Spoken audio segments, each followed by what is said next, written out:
ഞാൻ നിങ്ങളെ ആദ്യം തന്നെ ഓർമ്മിപ്പിക്കട്ടെ, ഈ ചാനൽ നിങ്ങൾ സബ്സ്ക്രൈബ് ചെയ്യുക. ഞാനിന്ന് ഉണ്ടാക്കാൻ പോകുന്നത് ഒരു കബ്സ ആണ്. ഇത് ശരിക്കും ഒരു അറബിക് ഫുഡാണ്. ഞാൻ നേരത്തെ ഒരു ബുഖാരി റൈസ് ചെയ്തിരുന്നു. അതുപോലെ തന്നെ ഇതിലെ ഇൻഗ്രീഡിയൻസിൽ ഒരുപാട് വ്യത്യാസങ്ങൾ വരുത്തിയിട്ട് ഞാൻ എന്റേതായ രീതിയിലാണ് ഞാൻ ഉണ്ടാക്കിയിട്ടുള്ളത്. കാരണം എന്തെന്ന് വെച്ചാൽ, നമ്മൾ കേരളത്തിലുള്ള ആൾക്കാരൊക്കെ പൊതുവെ എരിവ് കഴിക്കുന്ന ആൾക്കാരാണ്. അറബികൾ തീരെ എരിവ് യൂസ് ചെയ്യത്തില്ല. അപ്പൊ ഞാൻ അതിൽ അധികവും ഇഞ്ചി, കുരുമുളക് അങ്ങനെയുള്ള സംഭവങ്ങളൊക്കെ അതിൽ ചേർത്തിട്ടുണ്ട്. അപ്പം എന്റേതായ മസാലകളെല്ലാം ചേർത്തിട്ട് ഉണ്ടാക്കിയിട്ടുള്ള ഒന്നാണ്. പക്ഷെ നല്ല ടേസ്റ്റ് ഉള്ള ഒന്നാണ്. നിങ്ങൾ ഉണ്ടാക്കി നോക്കുമെന്ന് കരുതുന്നു. എന്നാൽ നമുക്ക് കബ്സ ഉണ്ടാക്കാൻ തുടങ്ങാം. കബ്സയുടെ മസാല ഉണ്ടാക്കാൻ വേണ്ടിയിട്ട് ഞാൻ ആദ്യം ഒരു പാൻ അടുപ്പത്തേക്ക് വെക്കുകയാണ്. അതിലേക്ക് 1 സ്പൂൺ കുരുമുളക് ചേർത്തിട്ടുണ്ട്,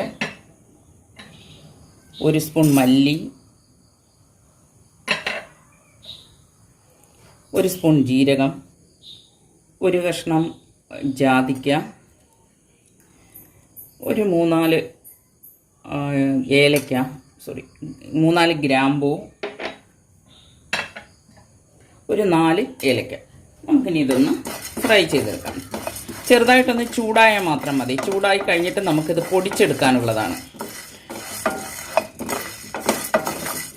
ഓക്കെ, ഞാൻ ഫ്ലെയിം ഓഫാക്കുകയാണ്.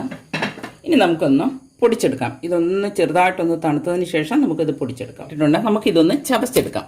ഫൈനായിട്ട് പൊടിയണമെന്നൊന്നുമില്ല. നമ്മൾ ബുഖാരി റൈസ് ഉണ്ടാക്കിയതുപോലെ തന്നെ ഈ മസാല എനിക്കൊന്ന് ചതഞ്ഞ് കിട്ടിയാൽ മതി. മസാല ഇപ്പം ഏകദേശം ചതച്ചെടുത്തിട്ടുണ്ട്. നമ്മുടെ കബ്സ ഉണ്ടാക്കാൻ വേണ്ടിയിട്ട് ഒരു 500 ഗ്രാം മട്ടൺ ഞാൻ എടുത്തിട്ടുണ്ട്. വലിയ പീസായിട്ട് മുറിച്ചെടുത്തത്.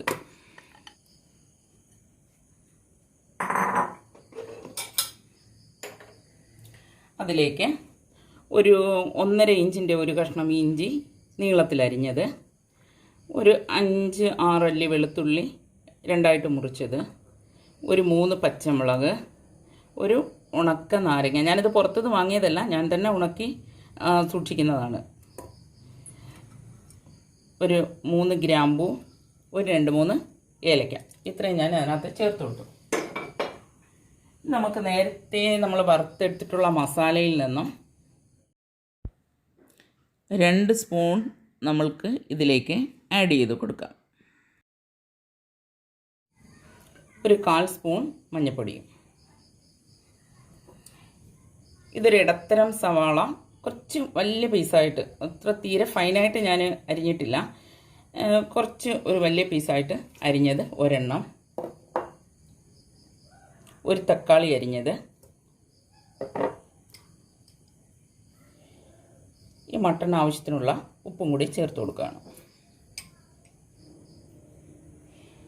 ഇതിലേക്ക് 1 കപ്പ് വെള്ളവും കൂടി ചേർത്തിട്ട് നമുക്കിത് വേവിച്ചെടുക്കാം. നമ്മുടെ ഫ്ലെയിം ഓണാക്കി കൊടുത്തു. ഈ കുക്കറൊന്ന് അടച്ചിട്ട് നമുക്ക് ഒരു 6-7 വിസിൽ വരുന്നവരേക്കും നമുക്കത് വേവിച്ചെടുക്കാം. എന്നിട്ട് പിന്നെ വെന്തോന്ന് നോക്കേണ്ടി വരും. ഞാനിപ്പോൾ നമ്മുടെ ഇറച്ചി റെഡി ആയിട്ടുണ്ട്. കുക്കർ ഞാൻ ഓഫ് ചെയ്തിട്ടുണ്ട്. ആ സമയം കൊണ്ട് നമുക്കതിൻ്റെ മസാല റെഡിയാക്കാം. ഇതിലേക്ക് ഒരു 3 സ്പൂൺ ഒലിവ് ഓയിൽ ഒഴിച്ചു കൊടുക്കാം. ഞാനിന്ന് ഒലിവ് ഓയിലാണ് കബ്സ ഉണ്ടാക്കുന്നത്. ഏകദേശം ഒരു 3 സ്പൂണുണ്ട്. ഞാൻ നമ്മളെടുത്ത് വെച്ചിട്ടുള്ള ആ സവാള ഇതിലേക്ക് ചേർത്ത് കൊടുക്കുക. ഇതിപ്പോൾ ഇടത്തരം 2 സവാള ഞാൻ എടുത്തിട്ടുണ്ട്. സവാള ഒന്ന് വഴണ്ടി വരാൻ വേണ്ടി കുറച്ച് ഉപ്പും കൂടെ ചേർക്കുക.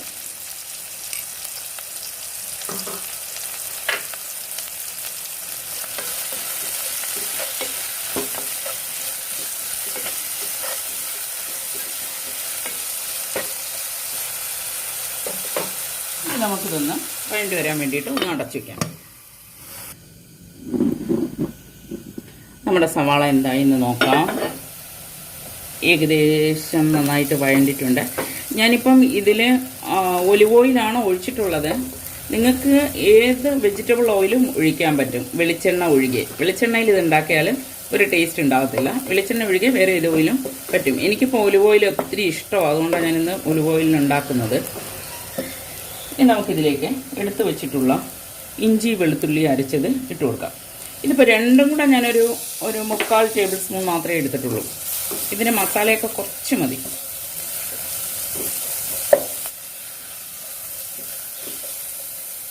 കൂടെ തന്നെ നമ്മൾ എടുത്തു വെച്ചിട്ടുള്ള ഒരു 3 പച്ചമുളക് എടുത്തിട്ടുണ്ട്, അതും കൂടി ചേർത്ത് കൊടുക്കാം. ഇത് ഏകദേശം ഒന്ന് വഴണ്ട് കഴിഞ്ഞതിന് ശേഷം നമുക്ക് മറ്റുള്ള മസാലകൾ ഇട്ട് കൊടുക്കാം.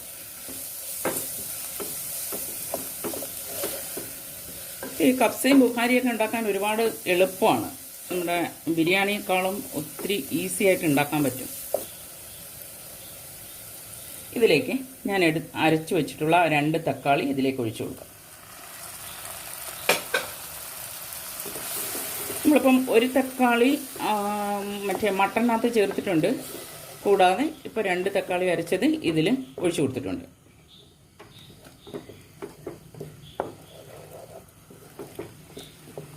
ഇതൊന്ന് റെഡിയായി വരട്ടെ, ഒന്ന് അടച്ചിട്ടെ.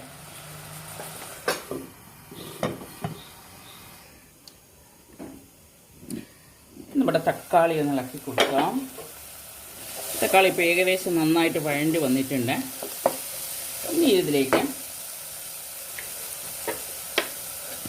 നമുക്ക് 1/4 സ്പൂൺ മഞ്ഞൾപ്പൊടി ചേർത്ത് കൊടുക്കാം. കൂടെ തന്നെ നമ്മൾ എടുത്ത് വെച്ചിട്ടുണ്ടായിരുന്ന ആ മസാല ഇതിലേക്ക് ചേർത്ത് കൊടുക്കാം.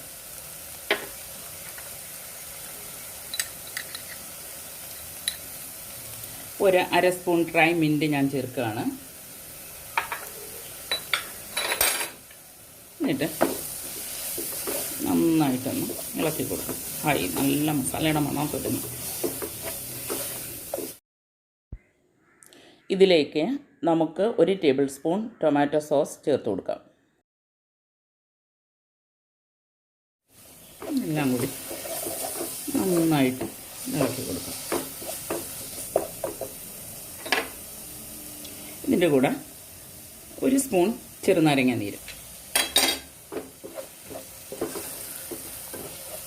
ഇനി നമുക്ക് ഇതിലേക്ക് നമ്മുടെ മട്ടൺ ചേർത്ത് കൊടുക്കാം. അപ്പോൾ നമ്മുടെ മസാല റെഡി ആയിട്ടുണ്ട്. ഈ മട്ടൺ ഇതിലേക്ക് ചേർത്ത് കൊടുക്കാം. നമ്മളെ മട്ടൺ ഇപ്പം നന്നായിട്ട് വെന്തിട്ടുണ്ട്. അത് ഞാനൊരു അരിപ്പയിലേക്ക് ഒഴിക്കുകയാണ്. ഇതിൻ്റെ സൂപ്പിലാണ് നമ്മളിപ്പോൾ ചോറുണ്ടാക്കാൻ പോകുന്നത്.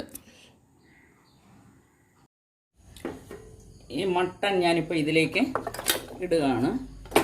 മസാല ഫുള്ള് ഇതിലേക്ക് ഇട്ട് കൊടുക്കാം. അപ്പോൾ വെളുത്തുള്ളി ഇഞ്ചി എല്ലാം നമ്മൾ അരിഞ്ഞാണല്ലോ ഇട്ടത്. അത് ചോറിനകത്ത് വന്നാൽ സുഖമുണ്ടാവില്ല. അപ്പോൾ നിങ്ങൾക്ക് മസാല കൂടുതൽ വേണമെന്നുണ്ടെങ്കിൽ സവാളയൊക്കെ കൂടുതൽ എടുത്താൽ മതി. അപ്പോൾ കുറച്ച് മസാലയാണ് നല്ല ടേസ്റ്റ് ഉണ്ടാകുക.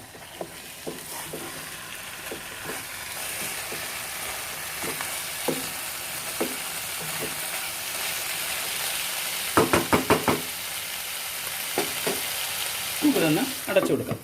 ഒരു 5 മിനിറ്റ് കഴിയുമ്പോഴത്തേക്ക് ഇത് ഓഫ് ചെയ്യാം. മസാല ഇപ്പോൾ ഏകദേശം റെഡി ആയിട്ടുണ്ട്. നമുക്ക് ഇനി നമ്മുടെ കുക്കറിലേക്ക് നമുക്ക് ചോറ് വേവിച്ചെടുക്കാം. ഇത് ഞാനൊന്ന് മാറ്റി വെച്ചിട്ട് ചോറ് വേവിക്കാം. മട്ടൺ വേവിച്ച സെയിം കുക്കർ തന്നെയാണ് അടുപ്പത്തേക്ക് വെച്ചിട്ടുള്ളത്. ഇപ്പം ഞാൻ ഇതിന് 2 കപ്പ് അരിയാണ് എടുത്തിട്ടുള്ളത്. അപ്പോൾ നമുക്കൊരു 3 കപ്പ് വെള്ളം ആഡ് ചെയ്ത് കൊടുക്കാം. ഇപ്പം ഞാൻ സൂപ്പാണ് ചേർത്തിട്ടുള്ളത്. ഇപ്പം നമുക്കൊരു 2 കപ്പ് സൂപ്പോളം കിട്ടിയിട്ടുണ്ട്. ഇനി നമുക്കതിൻ്റെ കൂടെ 1 കപ്പ് വെള്ളവും കൂടി ചേർത്ത് കൊടുക്കാം. 1 കപ്പ് വെള്ളം കൂടി ചേർത്ത് കൊടുക്കാം. ഇപ്പോൾ ഒരു 3 കപ്പ് വെള്ളമാണ് ഒഴിച്ചു കൊടുത്തിട്ടുള്ളത്. എങ്കിലും നിങ്ങളുടെ അടുത്തുള്ള അരി പെട്ടെന്ന് വേകുന്നതാണെങ്കിൽ വെള്ളം കുറച്ച് ചേർത്താൽ മതിയാകും. കുറച്ച് ഉപ്പ് ഇതിലേക്ക് ചേർത്ത് കൊടുക്കാം. ഞാനൊരു അര സ്പൂൺ ഹോൾ കുരുമുളക് എടുത്ത് വെച്ചിട്ടുണ്ടായിരുന്നു. അത് ഇതിലേക്ക് ആഡ് ചെയ്യുകയാണ്. 2 ബേ ലീഫ് ഉണ്ടായിരുന്നു, അതും ചേർത്ത് കൊടുക്കുകയാണ്. നമുക്ക് ഈ വെള്ളം തിളയ്ക്കാൻ വേണ്ടിയിട്ട് വെയിറ്റ് ചെയ്യാം. നമ്മുടെ വെള്ളം ഇപ്പോൾ ഏകദേശം തിളച്ചിട്ടുണ്ട്. ഞാനതിലേക്ക് നമ്മൾ എടുത്തു വെച്ചിട്ടുള്ള 2 കപ്പ് അരി അരമണിക്കൂർ വെള്ളത്തിൽ കുതിർത്തത് ഇട്ട് കൊടുക്കുകയാണ്.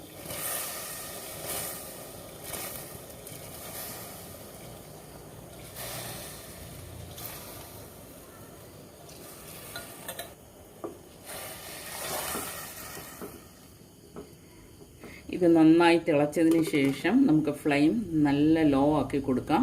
എന്നിട്ട് ഒരു 10 മുതൽ 15 മിനിറ്റ് വരേക്കും ഇത് വേവിച്ചെടുക്കാം. ചിലപ്പോൾ 12-13 മിനിറ്റൊക്കെ ആകുമ്പോഴത്തേക്കും വെന്ത് കിട്ടും.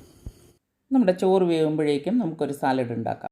ഇതിപ്പോൾ ഞാൻ വെള്ളരിക്കയാണ്. സാലഡ് വെള്ളരി ചെറിയ കഷ്ണമായിട്ട് അരിഞ്ഞത് 1 കപ്പ്.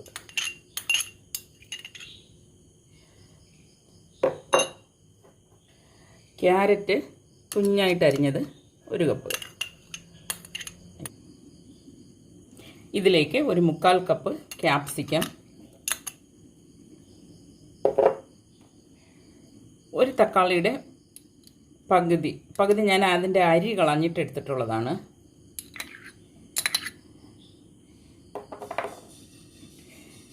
ഒരു ചെറിയ കപ്പ് സവാള, അതായത് സവാളയുടെ 4/1, ഒരു വലിയ സവാളയുടെ 4/1.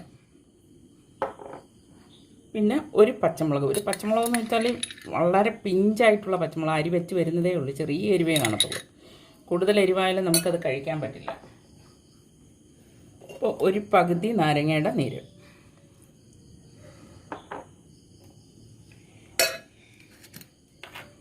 ഒരു 2 സ്പൂൺ ഒലിവ് ഓയിലാണ് ഇതിൻ്റെ ടേസ്റ്റ്. അടിപൊളി ടേസ്റ്റുള്ള ഒരു സാലഡാണ്. ഒരു 1/4 ടീസ്പൂൺ ഇല്ല അതിലും താഴെ ഉപ്പൊക്കെ നിങ്ങളുടെ ഇഷ്ടത്തിനനുസരിച്ച് ചേർത്താൽ മതി. അതുപോലെ എരിവ് കൂടുതൽ വേണമെന്നുണ്ടെങ്കിൽ മുളക് കുറച്ചും കൂടെ ചേർക്കാൻ പറ്റും. അപ്പോൾ ഈ സാലഡിന് ഇപ്പം ഞാൻ ഉണ്ടാക്കിയ കപ്സയ്ക്ക് ഏകദേശം നല്ല എരിവുണ്ട്, അതുകൊണ്ടാണ് സാലഡിന് അധികം എരിവ് ചേർക്കാത്തത്. ഇത് അടിപൊളി സാലഡാണ്. ഞാൻ ഉണ്ടാക്കുന്ന സാലഡിൽ ഏറ്റവും എനിക്ക് ഇഷ്ടമുള്ളൊരു സാലഡാണ് ഇത്. ഓക്കെ, നമുക്കിത് കപ്സയിലൂടെ കഴിക്കാം. നമ്മൾ ചോറ് എന്തായി എന്ന് നോക്കാം. ഏകദേശം റെഡി ആയിട്ടുണ്ട്. ഇനി ഞാൻ കുറച്ച് നട്ട്സ് എടുത്ത് വെച്ചിട്ടുണ്ട്, അത് ഇതിൻ്റെ മുകളിലേക്ക് ഇടാം. നട്ട്സ് ഒന്നും ഞാൻ വറുത്തിട്ടൊന്നുമില്ല. ആദ്യം കുറച്ച് ഒലിവെണ്ണയിൽ നമ്മുടെ മസാലയൊക്കെ ഒന്ന് വറുത്തെടുത്തിട്ടേ ഉള്ളൂ. നട്ട്സൊക്കെ ഇതിൻ്റെ മുകളിലേക്ക് ഇട്ട് കൊടുക്കും. അതിൻ്റെ മുകളിലായി നമ്മൾ ആ എടുത്ത് വെച്ചിട്ടുള്ള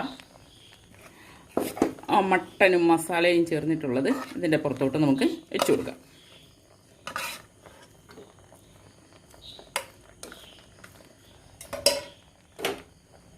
ഇതൊരു 5 മിനിറ്റ് കഴിയുമ്പോൾ നമുക്കിത് ഓഫ് ചെയ്യാം.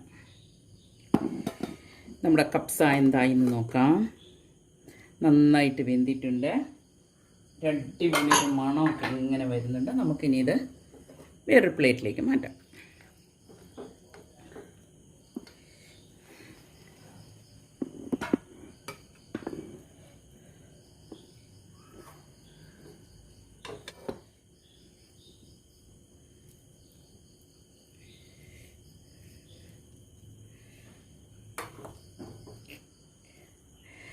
മട്ടൺ കപ്സ എല്ലാവർക്കും ഇഷ്ടപ്പെട്ട് കാണുമെന്ന് കരുതുന്നു.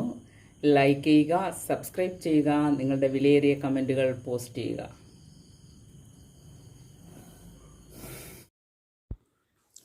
നേരത്തെ ഒരു 15 വീഡിയോസ് അപ്ലോഡ് ചെയ്തിട്ടുണ്ട്.